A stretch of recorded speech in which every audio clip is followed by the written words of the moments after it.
teachers with seniority and things of that nature, should they feel safe under your watch? No. No. I just don't think that, I mean, seniority is, I mean, there are ways in which we can protect employees' rights, and we definitely should do those things. By the same token, seniority creates a very significant problem when we are trying to populate our schools. For example, we have teachers who have been with us for many years, excellent teachers, and they still have the energy and the drive to drive student performance. We also have teachers who have been with us for the last 5 or 6 years who are equally driving performance within their various classrooms. And when you have a system of seniority, it's the last in who are the first out.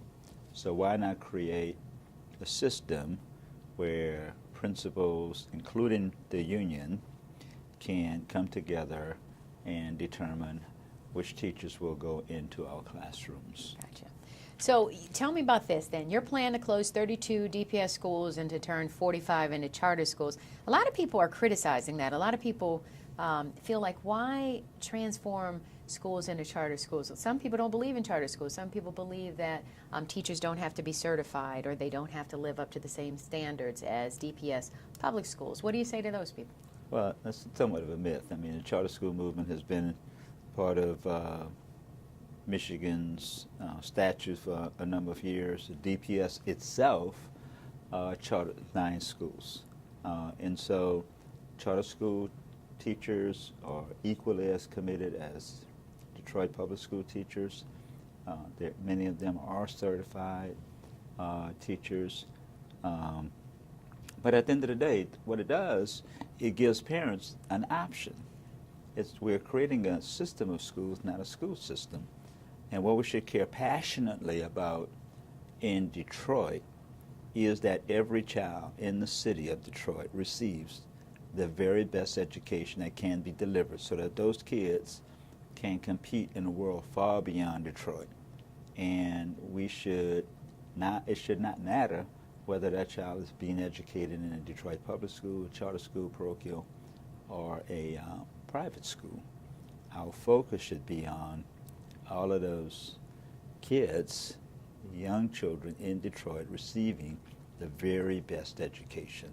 And we should cast aside the delivery of those services, so that but we should, as a community, make sure that the delivery of those services is singularly focused on giving every child a 21st century education with an experienced and committed instructor in front of those children, and a building administrator who cares passionately for kids.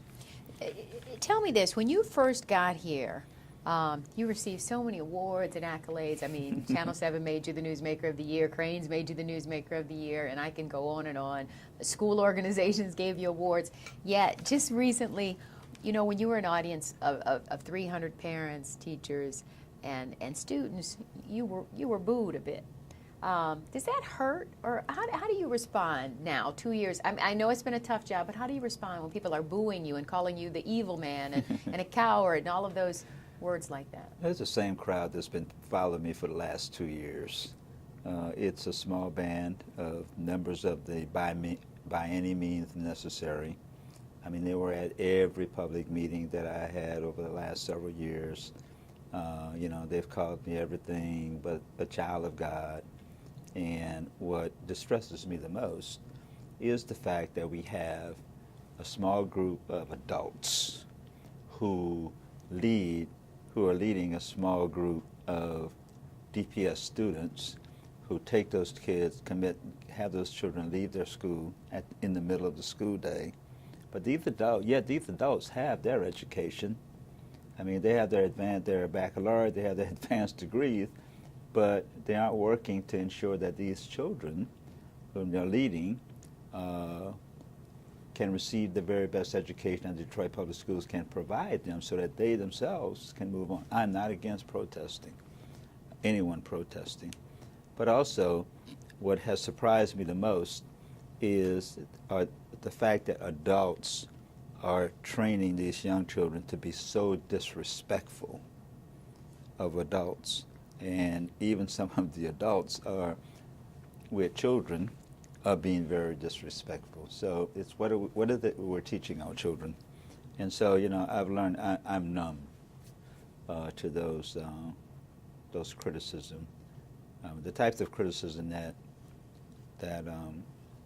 I feel get emotional about are the criticism that comes from parents when we in the Detroit Public Schools are not providing their children with the very best that those kids deserve.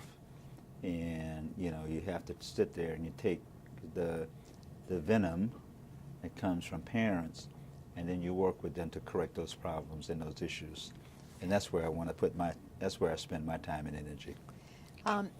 Are you worried at all about an even bigger mass exodus from DPS? I mean, I know we've been losing 10,000 kids a year across the board several years back, but what about right now? Parents are really fearful, just like you're saying right now. You know, you want parents to feel secure being in the DPS school system. So, you know, are you worried at all now? I'm always worried when we lose a child to a school district outside of the city of Detroit. The school district is going to, I mean, we've been losing about 10,000 students per year. The year that the teachers went on strike, I think it was 2005 or 2006, DPS lost 16,000 students during that 1 year alone. And we continue to have a decline in student enrollment.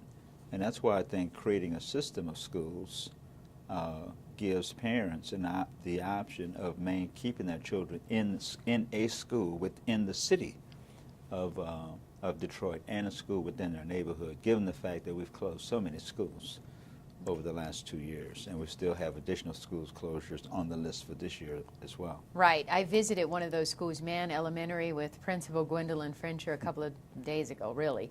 And they're 46 in the state. And I mean, I was so proud to be in that school and to watch those teachers work. And yet that same principal is sitting there and saying, Carolyn, we're on the second tier of possible closure. They may be turned into a charter school. What do you say to a principal like that and to teachers who are working so hard? And all of those kids seem to be learning so well and their scores are through the roof. I want to say keep doing what you're doing. Your school is not on a school closure list, but the school may be a candidate. And I underscore the word maybe a candidate for a charter. And you know, the charter school movement creates more school boards within neighborhoods because every charter has its own school board. And just think for a minute, if the school at Mann and the parents all came together, said we want to be a charter, they would have a greater autonomy over the educational programs for those kids than dealing with a central office bureaucracy. And, you know, I think what the other thing I want to say to parents is the fact that despite the school closures, despite this whole conversation around charters, we have some terrific schools within the school district. And we have wonderful instructors, administrators, I mean, who are doing who are doing great things on behalf of kids. And I would say to parents, choose wisely the school that you want to send your child to, and to make sure that that school gives your child the very best education that he or she deserves. So do your homework. Get that report card that we were talking about with excellent Detroit schools, and I know DPS is part of that.